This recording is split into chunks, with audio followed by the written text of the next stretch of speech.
te mostrar o legítimo Johnny Bravo. Esse aí que a polícia tá pagando 30 mil pra quem achar um dos maiores traficantes do Rio de Janeiro. Ah, traficante eu não conheço. E esse aí, Kátia, essa imagem foi o que chamou a atenção das autoridades. Ele passeando aí por uma comunidade, por uma favela, com uns amiguinhos dele ali do lado, fortemente armados. Um comboio cheio de fuzis e armas de altíssimo impacto. Quer ver? É do Rio? Do Rio de Janeiro, olha lá. Olha Gente, lá. parece desfile de 7 de setembro. Olha ali, aquela é aquela P-32 que derruba helicóptero que passou ali, lembra? Olha! Eles estão desfilando? Eles estão desfilando e protegendo lá o nosso Johnny Bravo. Johnny Bravo é o que estava no meio Johnny aí Bravo da ali no turminha? meio, sendo ali Gente, protegido. tem criança ali que não tem mais que 10, 11 anos. É inacreditável essa história do Rio de Janeiro. Nosso colega Fernando Davi Sei. foi lá por outro dia e vai contar pra gente em detalhes. Você vai ficar surpresa. Vamos ver, rodou. Gente, que surreal. O vídeo parece um desfile militar. Parece. 2, 3. Ao todo, 45 homens e menores de idade, fortemente armados, durante um baile funk nesse fim de semana na Rocinha. O homem sem camisa é John Wallace Viana, o Johnny Bravo. Foragido da justiça, é apontado como o número 1 na hierarquia do tráfico na favela. Há 22 armas com os traficantes, pistolas e principalmente fuzis. Armamento de guerra na Rocinha, a maior favela do país, segundo o IBGE, com 26 mil domicílios. Órgãos de inteligência estimam que a favela mais populosa do Rio de Janeiro seja também uma das mais armadas do estado. São pelo menos 150 fuzis nas mãos de traficantes. Nossa. Armas usadas para proteger as bocas de fumo e para apoiar a invasão de favelas dominadas por facções rivais. Foi daqui que saiu parte do bonde que tentou invadir o complexo do São Carlos no fim de agosto. 3 dias seguidos de tiroteio e a morte de uma mulher por bala perdida. Um braço direito do Johnny Bravo foi preso após perseguição na Lagoa, na zona sul do Rio, no dia anterior à tentativa de invasão. Ele estava com um fuzil e 700 munições. As apreensões de fuzis despencaram 68% no estado após uma determinação do STF. O tribunal ordenou a autorização prévia do Ministério Público para as operações policiais. Na verdade, a decisão do STF, que acabou fazendo, é restringindo as possibilidades de qualquer ação dessa natureza, não só no caso que nós vimos na imagem, mas tantos outros que acontecem rotineiramente. Então, gente, isso que eu não consigo entender. burocracia. Como que o STF, esse é o procurado aí, viu, gente? Esse é o procurado. Como que o STF, na verdade, tem uma atitude dessa? Ao invés de você coibir o crime, ao invés de você ir lá e tirar esse armamento, você não pode fazer nada? Facilitar a ação da polícia, parece que dificulta. Você tem que dificultar? Ó, esse é o Johnny Bravo, Atualizado recompensa de o valor, 30 mil, que já foi atualizado ali. E sabe que o Johnny Bravo fatura uns 800 mil por mês, realizando os negocinhos dele ali, sabe? É tráfico aqui, cuida de uma boca ali. Mas, gente, parece desfile de 7 de setembro. Não, ele é o poderoso ali do tráfico. A gente vai conversar agora com o doutor Marcelo Carregosa, que é especialista em segurança. Porque, olha, eu queria até lhe perguntar, doutor Marcelo, por que se deixa o crime chegar num ponto desse? E por que, já que chegou, que no passado a gente não consegue fazer mais nada, não se muda as atitudes para coibir, para acabar, ou pelo menos para minimizar o que a gente vê numa cena tão absurda como essa? Tudo bom, Kátia? Tudo bom, os telespectadores? Vou mandar um abraço também pro Fernando Davis, que encontrei hoje mais cedo na feira, né? Aqui no Rio de Janeiro. Então, isso não começou hoje, né? Isso é uma série de erros históricos que chegou ao que é hoje em dia, principalmente o Rio de Janeiro. O que a gente lida hoje em dia no Rio de Janeiro? São 3 facções de tráfico de drogas, mais a milícia, além de outros tipos de grupos criminosos. Ou seja, no Rio de Janeiro só falta disco voador cair e dinossauro, porque a gente lida com uma situação muito complicada de guerra de facções, de disputa de território. Isso acaba explicando a quantidade excessiva de armamento pesado, porque os territórios que ficam na cidade do Rio de Janeiro, eles ficam toda hora sendo disputados por esses grupos organizados. A Rocinha tem uma história um pouco diferente. A Rocinha, por muito tempo, foi comandada pelo NEM. Quando o NEM é preso, tem uma guerra interna e aí surge o Rogério 57, que essa história todo mundo se recorda porque também teve em todos os noticiários. O Rogério 57 é preso e aí o que acontece logo em seguida? Eles colocam um gênio no lugar, também que ele muda de facção, né? O NEM era de uma facção, eles passam por uma outra facção criminosa. Eles botam um gênio, o gênio vai sumindo e vai surgindo 2 pessoas de frente lá na Rocinha. O Johnny Bravo e o Bambu também, que eles ficam os dois controlando aquela região. O Bambu, que agora mudou o vulgo, agora virou Goiaba, né? Se Bambu não era suficiente, agora ele é Goiaba. É chamado de Goiaba. Goiaba. Aí a Rocinha pode girar em torno de uns 300 fuzis que você tem no crime organizado da Rocinha. E é um local estratégico para o crime organizado. Na época, eu sou delegado de polícia, né? Na época da intervenção em federal, eu estava das investigações de morte de policiais, né? Da capital do Rio de Janeiro, da delegacia de homicídio, e a Rocinha era um local que era estratégico para a gente, porque a gente tinha uma quantidade de vitimização de policiais muito alto. É um local difícil de se fazer operação, por conta da geografia da Rocinha, não é fácil de fazer operação. Você tem muitos criminosos com armamento pesado e que se utilizam técnicas típicas de guerrilha, ou seja, não é qualquer criminoso, é criminoso treinado. Então, esse ano, na verdade, a própria Polícia Civil, por conta da decisão do STF, ela fez um relatório que foi entregue para as autoridades, informando que no Rio de Janeiro, nesse momento, a gente tem 56 mil criminosos na rua. Ou seja, a gente tem trabalho, sendo que o efetivo da Polícia do Rio de Janeiro é menor do que isso. Então, assim, muitas coisas na segurança pública foram feitas. Eu acho que o primeiro grande passo é a gente reconhecer essa realidade. E agora a gente tem, sim, um trabalho por parte das polícias de você reformular, por exemplo, as polícias civis, a Polícia Civil do Rio de Janeiro muda um pouco o enfoque agora para lavagem de dinheiro, para esses tipos de... Porque o dinheiro, você vê, o tráfico de drogas, como a milícia, ele é um crime capitalista, ele quer dinheiro, ele é uma empresa. Ele vai buscar uma empresa, ele vai buscar o lucro.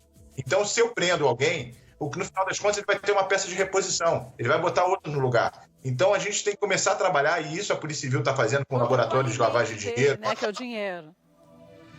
Sim, esse ano, por exemplo, a doutora Cristiana Bento e a equipe dela fizeram uma facção, conseguiram arrestar mais de 150 milhões de reais de uma facção criminosa. Ontem mesmo, a equipe do Brasil, do doutor Pedro Brasil, também conseguiu apreender quase 200 milhões, né, do tráfico de drogas. Então, isso eles conseguem sentir, isso se sente, que é menos dinheiro para fuzil, é menos dinheiro para você pagar esse pessoal e aí assim por diante. Agora, querendo ou não, assim, decisão judicial se cumpre, não se questiona, se cumpre, né? Mas, obviamente, essa decisão do STF está prejudicando o Rio de Janeiro porque tem uma dinâmica específica. O Rio de Janeiro funciona diferente de outros estados. Agora, vou lhe falar por conta disso. Eu concordo com você. O tráfico ocupando o local e não permitindo operações policiais. Então, tem uma dinâmica própria o Rio de Janeiro. Agora, eu concordo com você quando você diz que se existe uma determinação, tem que ser cumprida. Você, como delegado, sabe muito bem, vocês fazem isso, porque, enfim, é o que deve ser feito. Agora, a gente, como população, a gente pode questionar uma coisa muito simples. Gente, de que lado, desculpa a franqueza, que a gente está vendo que eles estão com medidas como essa, do Supremo Tribunal Federal? Por quê? Se você fala... Se você tem 158 mil bandidos nas comunidades e você não tem um efetivo de policial nem igual, como você pode falar, tá bom, não sobe o morro, deixa agora tudo, é pandemia, vamos deixar as coisas passarem? Porque a pandemia existe para todo mundo, principalmente para o bandido, porque o bandido, ele é protegido, mas a gente não, porque eles criam ali uma situação, como a gente está vendo, de extremo poder deles, e a gente cada vez dá mais poder na mão deles. Tudo bem, vocês são muito inteligentes, então, da forma como a gente pode agir, vamos conseguir minar para fazer com que eles não consigam nem lavar dinheiro e nem tampouco conseguir dinheiro de alguma forma. Agora, eu acho que isso, ao mesmo tempo, é muito frustrante para vocês. Porque você fica vendo umas imagens dessa e amanhã é capaz a gente estar andando na rua e cruzar com um deles, e se é policial ainda, eles olham e dão risada, tipo, e aí, cara? Eu estou mais protegido que você. Vocês sentem isso no dia a dia ou já abstraiu, já deletou isso da vida? Não, na verdade a gente sente até porque a gente tem que entrar ali para prender essas pessoas, entendeu? O Johnny Bravo ele não sai da Rocinha. Então ele vai ter que entrar, vai ter confronto eventualmente, porque você vê a escolta que ele tem, a corte, na verdade. Você falou uma coisa que é perfeita, parece um desfile militar. Parece. E existe uma coisa que se muito em criminologia, que são as subculturas de vigilantes, que é justamente isso, como ele se porta ali como um Estado, se fosse poderoso. E aí você vai ver nessas imagens que tem uma criança acompanhando. Tem uma criança que está até com o rosto borrado.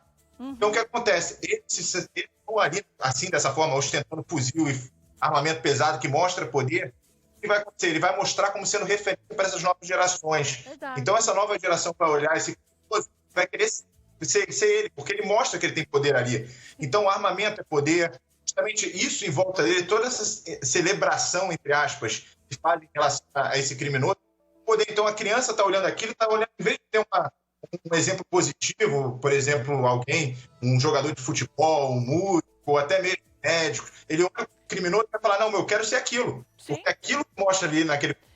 Esses são os heróis deles, né?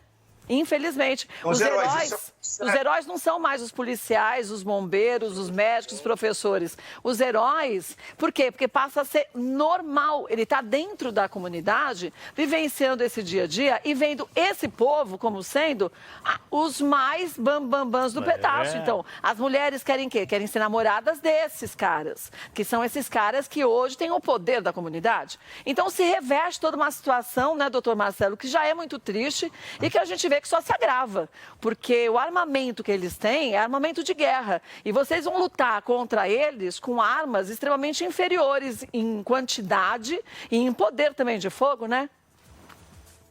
Não, e acontece o seguinte, a polícia responde pelo disparo, eles não respondem pelo disparo, entendeu? Então, assim, querendo ou não, obviamente, a política de segurança pública é constantemente repensada, tem que ser repensada. O problema da política de segurança pública, às vezes, é o discurso comum. E o discurso comum de, tem que matar, tem que soltar, coitadinho, bandido bom, acaba até atrapalhando uma parte técnica de trabalho mesmo, de política pública para a pública. Mas é feito, você vê que mas, obviamente, a gente não está no mundo perfeito porque a gente está vendo esse tipo de situação acontecendo. Agora, falar que a não tem que entrar em favela é muito complicado. Aí você vai ver muita gente falando, não, mas a decisão, ela permite que você entre na favela. Aí eu vou te dar um exemplo. Se eu chegar para você, por causa de falar, apresentar esse seu programa, você, a partir de agora, 48 horas antes, você tem que mandar uma cartinha para a direção do programa, falando exatamente onde você vai. Só pode, quando entrar, só pode andar uma perna só. Então, assim, você pode entrar... Na verdade, é entrar? Não é, entendeu? Então, assim, dificulta, porque tecnicamente, o que é operação policial? Se um policial anda na favela, pode ser considerado uma operação policial. São determinadas áreas de risco, você tem que andar de colete, e pode ter esse risco concreto de confronto.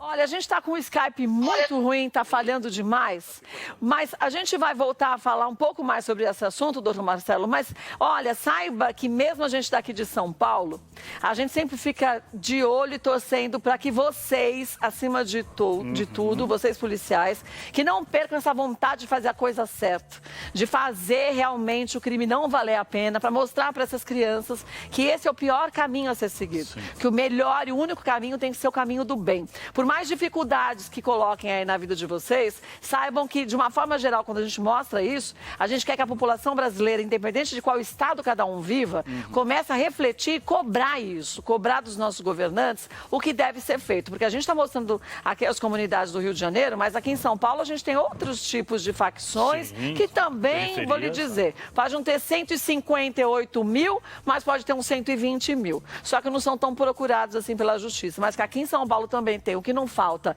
é marginal e traficante. Olha, isso infelizmente é uma verdade. Parabéns pelo trabalho de vocês, a gente volta a se falar, tá bom, doutor Marcelo? Obrigada. Menino, que tristeza. Cada vez mais a gente atrás das grades, bandidos soltos. Ô, Cátia, sabe que eu sou carioca? E assim, eu fico tão triste, porque o Rio de Janeiro parece que acabou. É bandido, autoridades às vezes também presas. Então, mas a autoridade que, na verdade, não tem autoridade. Não tem, né? Que tá terceirizando a autoridade. Às vezes eu acho que é por medo, né? Porque se não for por medo, vai ser por quê? E diz que denúncia 181, 30 mil pro Johnny Bravo atrás das grades. A gente espera que ele seja preso.